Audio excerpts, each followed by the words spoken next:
سے قرآن سے لوگوں کو آگاہ کرنا، قرآن کے وہ مضامین جن پہ بات چیت ہم نے چھوڑ دی تھی. ہمارے ہاں تو ہر شخص قرآن سے اپنے مطلب کی چیز نکال رہا ہوتا ہے.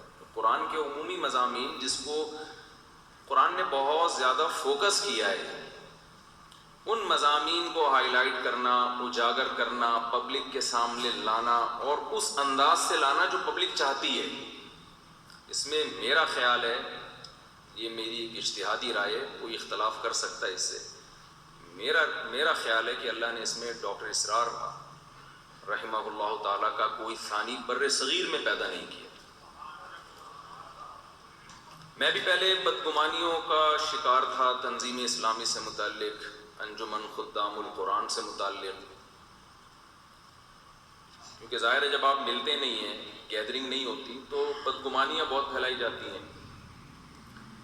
میرا بھی یہی خیال تھا جو مفتی حسین خلیل خیل صاحب جو جامعۃ الرشید کے، اچھا یہ جو میں یہاں پر آیا ہوں یا مفتی حسین خلیل خیل صاحب آئے ہیں، تو آپ یہ نہ سمجھیں یہ دو شخصیتیں ہیں، یہ جامعۃ الرشید ہے، پورا ادارہ ہے جو اس کانفرنس میں شرکت کے لیے آیا ہے. تو مفتی حسین خلیل خیل صاحب نے جیسے بتایا کہ ہمارے جو دینی مدارس ہیں نا، میں یہ بات اس لیے کروں گا کہ مجھے دینی مدرسوں میں بھی بہت زیادہ سنا جاتا ہے، انہی کا آدمی ہوں میں، مدرسے سے فارغ مولوی ہوں، تو جتنی گالیاں لوگ مولویوں کو دیتے ہیں وہ سب ہم پہ ہی پڑ رہی ہوتی ہیں، مولوی ایسے، مولوی ایسے، مولوی ایسے، مولوی ایسے. تو میں لوگوں سے کہہ رہا ہوں مجھے کہہ رہے ہیں ایسے. تو چونکہ ہمیں مولوی سنتے ہیں، تو بہت سے حضرات ہمارے دینی مدارس کے جو طلبہ ہیں، وہی میرے بھی مخاطب ہیں، وہ بدگمان ہیں. اصل میں ہوتا یہ ہے کہ جب بھی کوئی نیا اسکالر آتا ہے نا جو ایک یونیک اسٹائل سے کام کرتا ہے، تو اکثر یہ دیکھا گیا ہے کہ وہ دین کی بنیادیں کھوکھلا کرنا شروع کر دیتے ہیں، لبرلزم کی طرف سوسائٹی کو لے جاتے ہیں، اباحت پسندی کا شکار ہو جاتے ہیں، پردے کے مسائل میں، داڑھی کے مسائل میں اور سود کے مسائل میں. بجائے اس کے کہ آپ سود کے خلاف کام کریں، آپ نے سودی کو حلال کر دیا. آپ دیکھ لیں ایسے اسکالرز آپ کو مل جائیں گے جن کے ہاں سود، وہ جی ونس اپون اے ٹائم سود حرام تھا، وہ والا سود نہیں ہے، وہ پرانا والا سود نہیں ہے برہم. تو ڈاکٹر اسرار رحمہ اللہ تعالیٰ کے بارے میں ہمارے پاس دینی طبقہ یہ بدگمان ہے کہ وہ بھی کوئی اباحت پسندی کی طرف تھے یا کوئی لبرل یا ماڈرن اسلام لانا چاہتے تھے. تو میں پوری ذمہ داری کے ساتھ اپنے طلباء سے یہ بات کہنا چاہتا ہوں کہ ایسا بالکل بھی نہیں ہے. اور آپ نے کسی درخت کا پتہ لگانا ہو نا کہ یہ کھجور کا درخت ہے، یہ آم کا درخت ہے، یہ جی کیلے کا درخت ہے. اب اختلاف ہو گیا دو آدمیوں کا، ایک کہہ رہا ہے یہ آم کا درخت ہے، وہ کہہ رہا نہیں یہ پیپل کا درخت ہے. تو ہم کہیں گے بھائی پھل آنے دو. میں سمجھا پا رہا ہوں اپنی بات، بور تو نہیں ہو رہے آپ؟ وہ آپ کیا کہیں گے بھائی ذرا پھل آنے دو، اگر آم نکلا تو یہ آم کا درخت ہے، اس میں اگر وہ پیپل کے پھل پیدا ہوئے تو کس کا درخت ہے؟ یہ پیپل کا درخت ہے. اگر اس میں پپیتا نکلنا شروع ہو جائے تو کس کا درخت ہے؟ تو پپیتے کا درخت ہے. ڈاکٹر اسرار رحمہ اللہ تعالیٰ نے جو ٹیم تیار کی ہے، جو پھل تیار کیے ہیں، ان میں ہمیں وہ لبرلزم نظر نہیں آتا. شجاع الدین شیخ صاحب بیٹھے ہوئے ہیں ماشاءاللہ، اتنی بڑی داڑھی ہے. صبح ایئرپورٹ میں میرے ساتھ تھے کراچی کے امیر، حضرت کا نام بھول گیا ہوں میں، عطاء الرحمان صاحب. مجھے صرف اپنے سسرالیوں کے نام پتہ ہیں، باقی اتنے زیادہ ہیں کہ اب مزید اسپیس بچی تھی. میں لوگوں سے کہتا ہوں کہ میرے حوصلے کو داد دو، ہول سیل کے حساب سے سالے ہیں میرے، ہول سیل.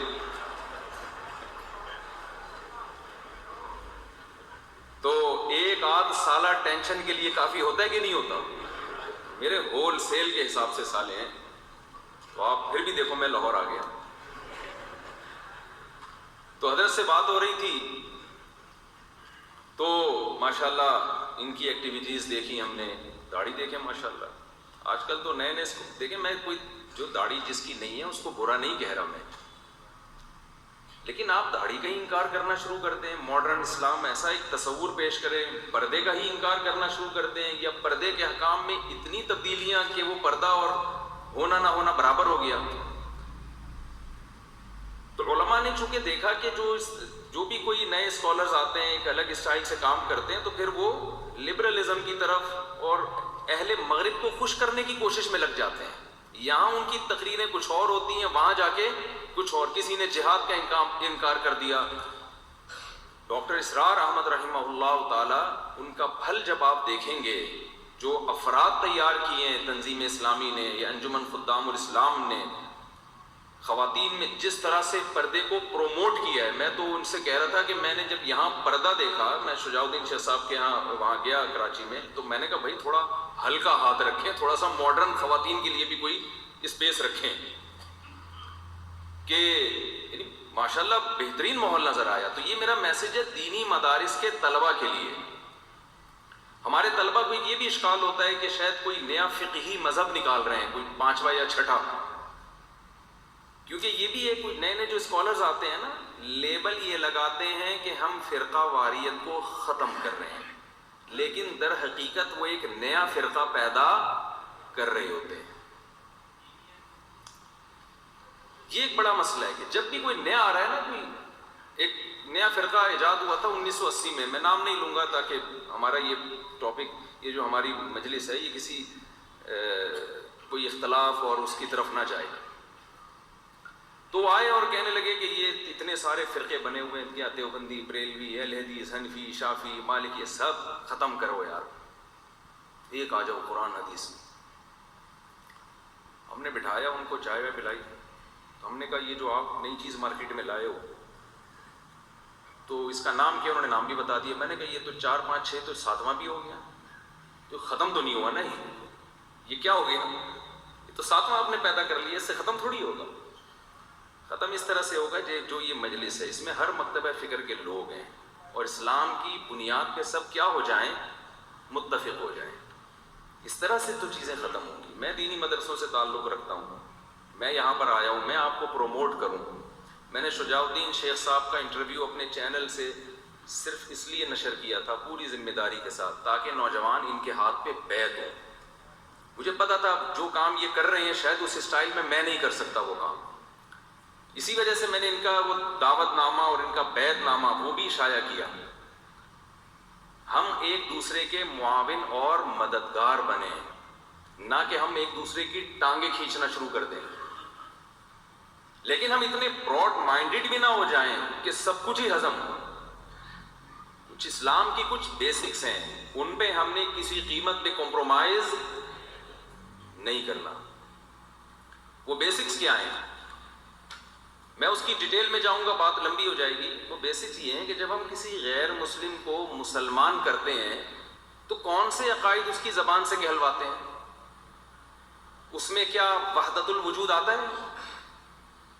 بھائی ایک ہندو آیا کسی مولوی صاحب کے ہاتھ پہ مسلمان ہونے کے لیے, میرے پاس آیا فرض کریں, میں اس سے کیا کہلواؤں گا؟ بھائی سب سے پہلے میں کہلواؤں گا, کہو بھائی میں گواہی دیتا ہوں اللہ کے سوا کوئی عبادت کے لائق نہیں ہے.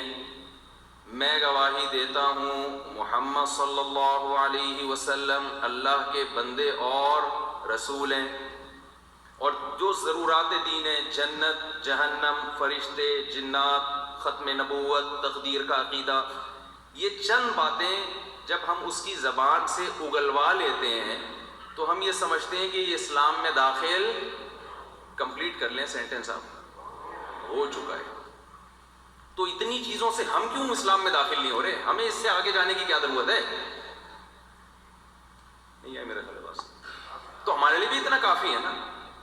جو غیر مسلم دوسری انتہا پہ تھا اس کو اس طرف لانے کے لیے تو چند عقیدے ہیں, اور جو اندر پہلے سے موجود ہے اس کو باقی رکھنے کے لیے اس پر اتنا برڈن ڈالا ہوا ہے کہ اس کو اس پر بھی ایمان لانا ہے, اس پر بھی ایمان لانا ہے. ایک صاحب مجھے کہہ رہے ہیں پنجاب میں نا حیات النبی, ممات النبی کے بڑے پھڈے چلتے ہیں. ایک صاحب مجھ سے الجھ پڑے بہت زیادہ. میں نے کہا بھائی مجھے اس بحث میں نہ الجھاؤ یار, ہم سیدھے سیدھے ابھی شادیوں وادیوں کے کام باتیں کر رہے ہیں, لوگوں کو اس پہ لا رہے ہیں زنا سے. تم کیا حیات النبی ممات النبی میں الجھا دیا تم نے مجھے.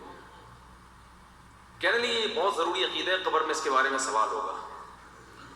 میں نے کہا مجھے بتاؤ تمہاری بیوی کو کیا ہے پتہ ہے حیات النبی اور ممات النبی کا؟ کہہ رہے وہ بیچاری کو کیا پتا. تو میں نے کہا وہ مسلمان ہے یا نہیں ہے؟ ہاں ہے, تبھی تو میرا نکاح باقی ہے. تو میں نے کہا پھر مجھے بھی نہیں پتا, مجھے بھی مسلمان سمجھ لو. مجھے بھی نہیں پتا. کچھ بھڈے جو ہے نا وہ مذہبی اسکالرس کے لیے رکھیں لڑنے کے لیے, ان کو لڑنے دیں, آپ نہ لڑیں. قبر میں مردے سنتے ہیں نہیں سنتے ہی بڑا پھٹا چلتا ہے. کل ایک صاحب آئے اور وہی بات کی کہ قبر میں مردے سنتے ہیں. میں نے کہا یار یہ مذہبی اسکالرز یا علماء کے لیے رکھو یہ مسئلہ. میں نے کہا اگر سنتے بھی ہیں تو آپ نے کیا رپورٹ پیش کرنی ہے ابا کی قبر پہ جا کے کہ یہ ہو رہا ہے یہ نہیں ہو رہا؟ کیا کرنا ہے آپ نے سننے نہ سننے سے؟ بھائی اگر سنتے ہیں فرض کر لو تو کیا کرنا کیا ہے آپ نے؟ وہاں جا کے آپ رپورٹ پیش کریں گے ابا بہو یہ کر رہی ہے آپ کی اور اماں نے دوسری شادی کر لی مفتی صاحب کا بیان سن کے. اتنی اہم خبریں آپ ابا کو نہیں دیتے. کتنی اہم رپورٹ ہے نا, قیامت کے دن ابا پوچھیں گے ابے اتنے بڑے بڑے واقعات ہو گئے تو نے مجھے آگے بتایا نہیں. بھائی پریکٹیکل لائف میں اس کا کوئی تعلق نہیں ہے.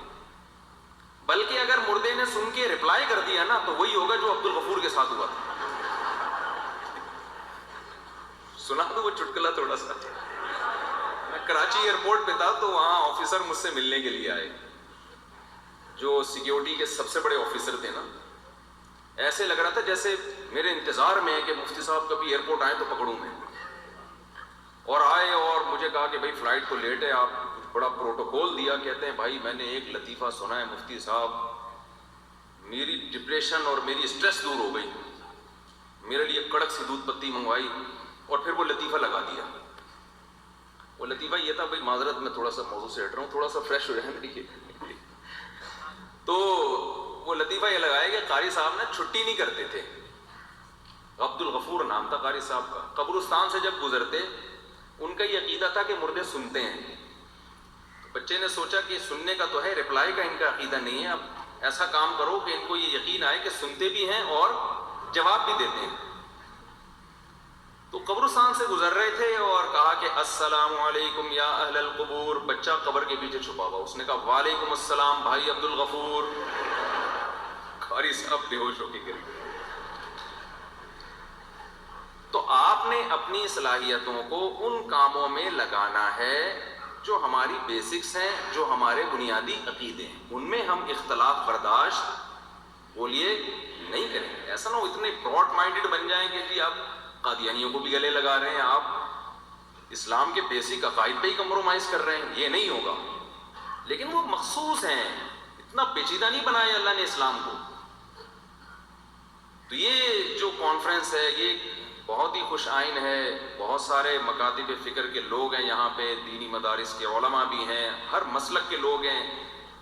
اور یہ ظاہر کر رہے ہیں بھائی ہم قرآن کے نام پہ ہم سب کیا ہیں, ایک ہے. الحمد سے لے کے والناس تک قرآن ہی تو ہے جس میں اختلاف نہیں ہے, تو اسی پہ جمع ہو جاؤ.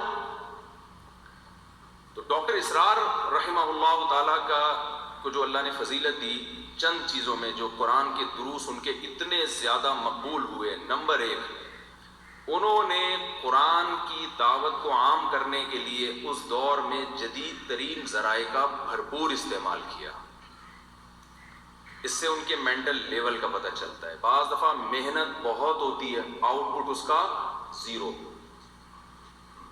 اس میں ہمارے لیے یہ میسج ہے کہ ہم بھی قرآن کی دعوت کو عام کرنے کے لیے جدید ذرائع کا زیادہ نہیں بلکہ بھرپور استعمال کریں. بھائی محمد احمد صاحب جو مجھے ایئرپورٹ پہ لینے کے لیے گئے, میں نے ان سے کہا کہ آپ ڈاکٹر اسرار صاحب کے جو سوشل میڈیا پہ یوٹیوب کے چینل ہے یا فیس بک, اس پہ بہت زیادہ محنت کی ضرورت ہے. بہت سارے ایسے طریقے ہیں سبسکرائبر کو بڑھانے کے لیے, ویڈیو کو زیادہ سے زیادہ وائرل کرنے کے بہت سارے طریقے ہیں. شارٹ کلپ بنائیں, پوری ٹیم اس کے لیے ہونی چاہیے جس کا صبح و شام کام ہی یہی ہو. آپ اس دور میں تبلیغ کے لیے اگر گدھے پہ بیٹھ کے جائیں اور دلیل یہ دیں کہ ہمارے نبی صلی اللہ علیہ وسلم اونٹ پہ یا گدھے یا گھوڑے پہ بیٹھ کے تبلیغ کے لیے تشریف لے گئے تھے, تو کیا یہ دلیل صحیح بنے گی؟ ظاہر ہے اس دور کا ایک جدید ذریعہ گھوڑا تھا, اونٹ تھا. آج کا جدید ذریعہ الیکٹرانک میڈیا ہے. آپ اپنی بات امریکہ پہنچانا چاہتے ہیں, آپ ایک کلپ بنا کے ڈال دیں, فوراً پہنچ جائے گی. اور اگر آپ گدھے پہ بیٹھ کے جا رہے ہو, محنت بہت زیادہ ہوگی, آؤٹ پٹ اس کا زیرو ہوگا. تو ڈاکٹر اسرار رحمہ اللہ تعالیٰ کا سب سے پہلا کارنامہ یہ تھا کہ جس وقت لوگ ان جدید ذرائع سے دور بھاگتے تھے, انہوں نے اس وقت ان جدید ذرائع کا بھرپور استعمال کیا, جس کی برکتیں آج ہمیں نظر آ رہی ہیں. دوسرا کام انہوں نے بڑا خاندانی کیا. میرے یہ لفظ ہے تھوڑا خاندانی لفظ میں استعمال کرتا ہوں. یہ کیوں کرتا ہوں یہ پھر کبھی اکیلے میں ملیں گے تو بتاؤں گا انشاءاللہ. ساری باتیں تو اب نہیں بتائی جا سکتی نا. دوسرا کام جو ان کا بڑا ہی زبردست تھا وہ کیا تھا؟ جو ایک تو ڈاکٹر تھے, انگلش بہت اچھی تھی. انہوں نے دیکھیں قرآن مجید میں اللہ تعالیٰ کے ارشاد ہے وما ارسلنا من رسول الا بلسان قومه ليبين لهم. ہم نے جس پیغمبر کو بھی بھیجا ان کی زبان دے کے بھیجا ہے. ڈاکٹر اسرار رحمہ اللہ تعالیٰ کی زبان وہی تھی جو ایجوکیٹڈ اور پڑھے لکھے طبقے کی زبان تھی. اس سے بہت فائدہ ہوا ہے. ہمارے ہاں جامعۃ رشید میں درس قرآن کی تربیت دیا کرتا تھا, تو ایک طالب علم سے میں نے کہا کہ آپ درس قرآن دیں. میں نوٹ کرتا تھا کیا کیا خامی ہیں. تو وہ درس دیتے ہوئے کہنے لگے کہ اس آیت سے پتہ چلتا ہے کہ ہمارے اقوال و افعال میں تضاد نہیں ہونا چاہیے. میں نے کہا بھائی بہت بھاری ہو گیا, اس کو تھوڑا سا ہلکا رکھو. کہنے کیا کروں اس کو, میں اس کو کیسے؟ میں نے کہا یوں بول دو ہمارے کاموں میں ہماری باتوں میں ٹکراؤ نہیں ہونا چاہیے. اتنا گاڑا کرنے کی کیا ضرورت ہے اس کو بھائی. میں نے کہا قائد اعظم یہ فرما کے گئے تھے کام کام اور بس کام. اگر وہ مولوی ہوتے تو فرماتے افعال افعال اور بس افعال. پبلک کی سمجھ میں آتا؟ اپنی سمجھ میں آ رہا کیا فرما کے گئے ہیں, تو اس وقت تو بالکل ہی سمجھ میں نہیں آتا.